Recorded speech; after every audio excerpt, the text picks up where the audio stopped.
యువనేత నారా లోకేష్ తన యువగళం పాదయాత్రలో యువతకు మాటిస్తూ ఆంధ్ర రాష్ట్రంలో నిరుద్యోగ సమస్య లేకుండా చేసేదానికి ప్రభుత్వ ప్రైవేట్ స్వయం ఉపాధి ద్వారా 20 లక్షల మందికి ఉద్యోగాలు కల్పిస్తుంది ఈ తెలుగుదేశం పార్టీ.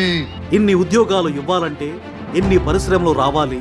అందుకే అధికారంలోకి వచ్చిన తక్షణమే పెట్టుబడులు ఉపాధి కల్పన సబ్ కమిటీ చైర్మన్ గా బాధ్యత తీసుకొని ముఖ్యమంత్రి చంద్రబాబు గారితో కలిసి పెట్టుబడుల వేటను మొదలుపెట్టారు.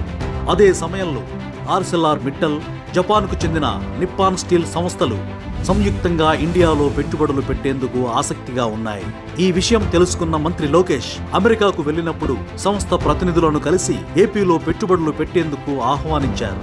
ఆ తర్వాత నవంబర్ మొదటి వారంలో Aditya and I agreed about Andhra Pradesh on one Zoom call. I knew Adit for a long time, so I reached out to him. He said, "Okay, let's do a Zoom call." He had 3 specific asks. 2 of them had to do with the government of Andhra Pradesh, one with government of India. So our call was at 6:30 in the evening, and I said, normally I meet the Honorable CM in the morning at about 9:30. I said, I'll talk to him. I'll give you an update. 10:30, I said, all 3 are done. ఆ ఒకే ఒక్క Zoom call తో AP పారిశ్రామిక ముఖ చిత్రాన్ని మార్చేసే డీల్ను పట్టేశారు. అనకాపల్లి జిల్లాలో 1,50,000 కోట్లతో integrated steel plant ఏర్పాటు చేసేలా ఒప్పించారు.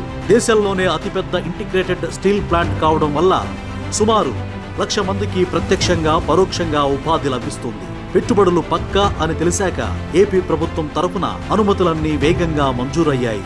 ఏఎంఎన్ఎస్ సంస్థకు ప్రభుత్వం ఎకరా 51.39 లక్షల చొప్పున 2,200 ఎకరాలను కేటాయించింది.